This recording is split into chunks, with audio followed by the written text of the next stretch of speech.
My name is Susan Haidar. I'm an environmental education planner at Cobbs Creek Community Environmental Center. But today I'm here for Walkabout Wednesdays in the Lower Wissahickon. The Wissahickon Park is one of the gems of Philadelphia. And we today are in the Lower Wissahickon. So this is where the creek, which starts in Montgomery County, travels 23 miles through the beautiful Wissahickon Gorge, comes here along Lincoln Drive, and it's going to head south, and like a block from here, it's going to go into this mighty Schuylkill River. This area is interesting in that you'll see dams along the creek here, because there used to be a lot of industry, a lot of mills in the late 1700s, early 1800s along the Wissahickon Creek. So we'll continue our walk uphill. We'll see some other there's a lot of history and a lot of beautiful nature in this park and a lot of interesting geology here. So we hope you're going to enjoy this. What makes the Wissahickon so spectacular is its geology, like these amazing rock formations here right in front of us. This one is used in the summertime by rock climbers. This overhang here. Spot here, you can see what upheaval happened, eons ago. You usually think of rock as flat and the layers of one over the other through time. But you can see this rock is actually vertical. It's been kind of thrown up and placed vertically. And that was all happened during this period of uplift and metamorphosis that formed these rocks. Another great thing about this park is the forest and the spectacular things you'll find here. So just to point out, here we have a huge, beautiful, decaying log. It's returning to the soil. That's why it looks so reddish. It's being broken down by natural processes. Some of the really tall trees in the park are tulip poplars. Lenape Indians in the area used to use them for their canoes. They would make canoes from that tree in particular because it grows so straight and quickly. Another tree that we have in the park is the American beech, which you can tell by its smooth gray bark. You can see a lot of graffiti into that bark. It's not good for the tree, but people do that a lot on beech trees because it's like this smooth surface. And there's also a lot of oak trees, and hickory are all important for the animals. They're all nut-producing trees, and animals rely on those nuts throughout the winter. The forest supports lots of birds and mammals, like the white-tailed deer. If you look at this tree, you see evidence of woodpeckers, all the holes in this tree. If they're holes that go in a row, that's what the yellow-bellied sapsucker does. It's a type of woodpecker. In fact, we're kind of hearing a bird in the background that could be a woodpecker. Other types of woodpeckers you'll find are the downy and the hairy and the red-bellied woodpecker that actually looks like it's got a big red patch on its head, back of its head. And the largest one is the pileated woodpecker, which might be about 12 inches in height. Really quite a bird to see. But you might like to know that this is the American holly tree. It's a native in our forest. There is a male and female tree, so the female would have the red berries. This one does not. As you can see, it's an evergreen tree, meaning its leaves stay green the entire winter, but it is not a coniferous tree, meaning cone-bearing. The leaves are very thick, which helps it survive the winter, and waxy, unlike a lot of our other trees that lose their leaves. This here is a young beech tree. We talked about beeches earlier, the ones with the really smooth gray bark. We'll show you another bigger example. And it's a tree that holds its leaves most of the winter. So you can see that they haven't fallen off, but they are, dry and no longer photosynthesizing.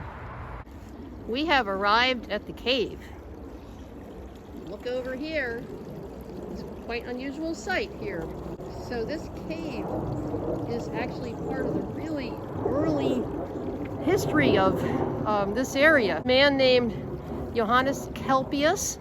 He came over in 1694.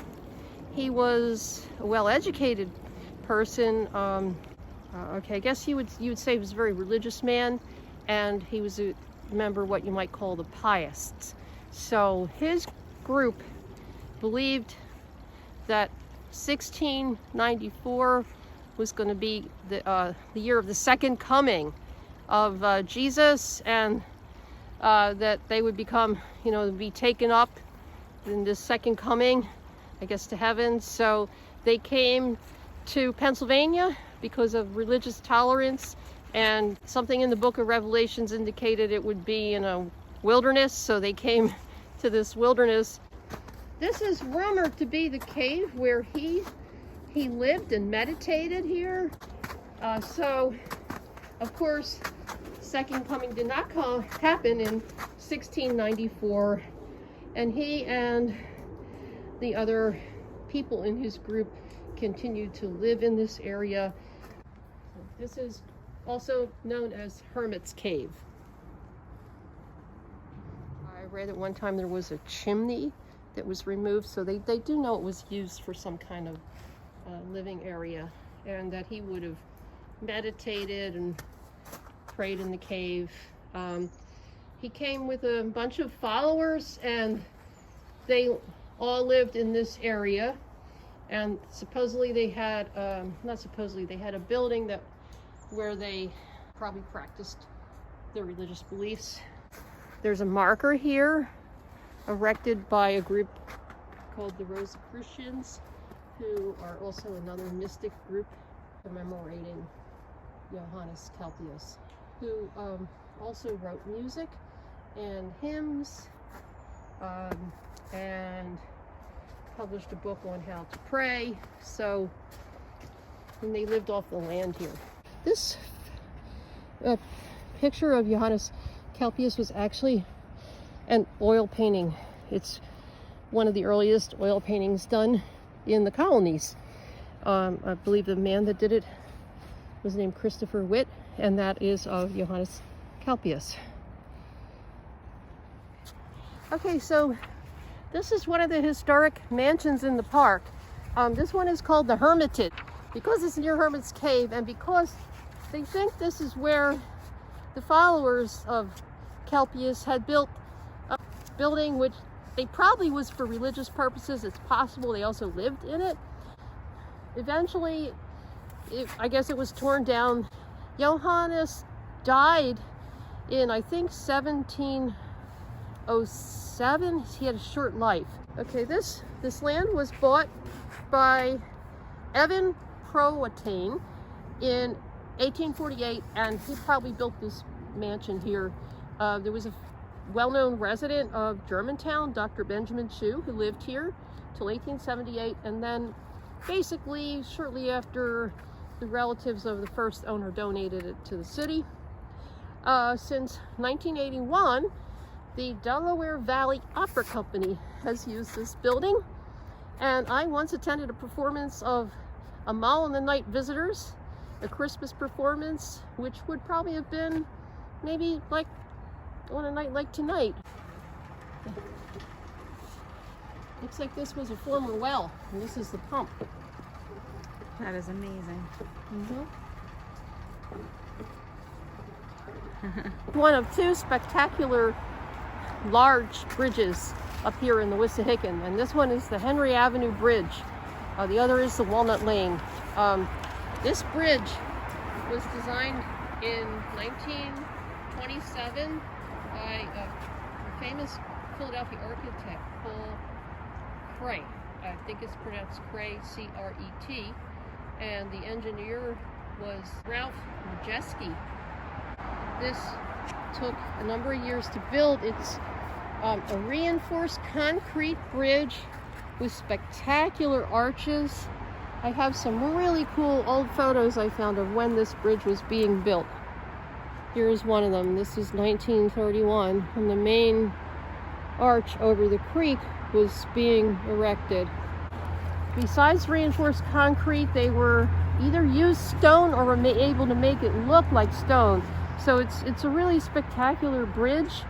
It's huge, and we're going to go up and go under the bridge, and you can see all of the arches.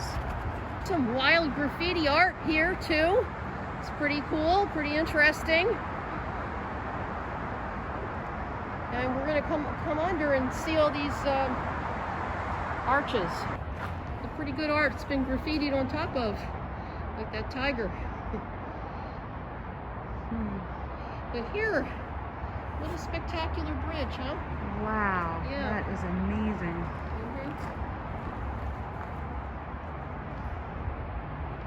And I'm guessing that these holes, the second level where the trolley car would have been, perhaps, not positive.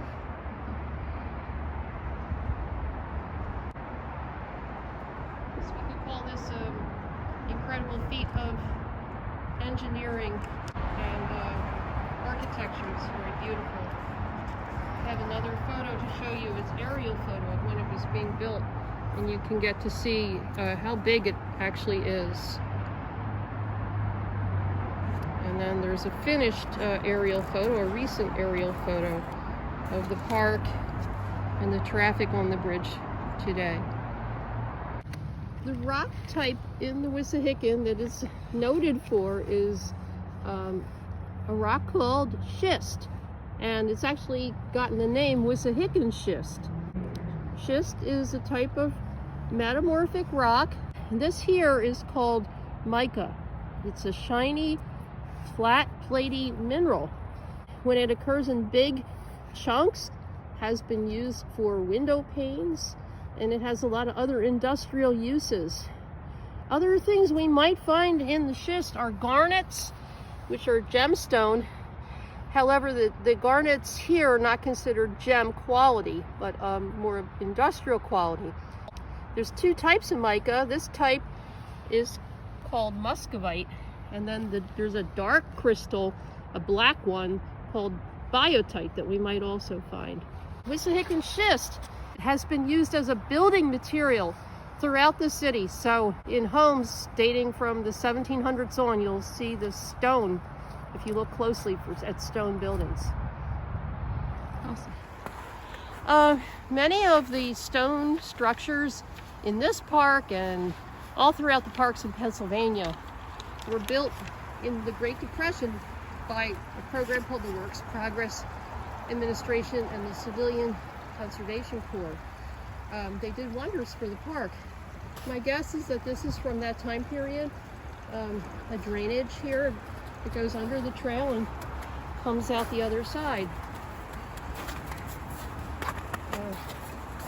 And there's a lot of talk today about needing a program like that for our park. Thank you, Susan Haidar, for this amazing tour of the Lower Wissahickon.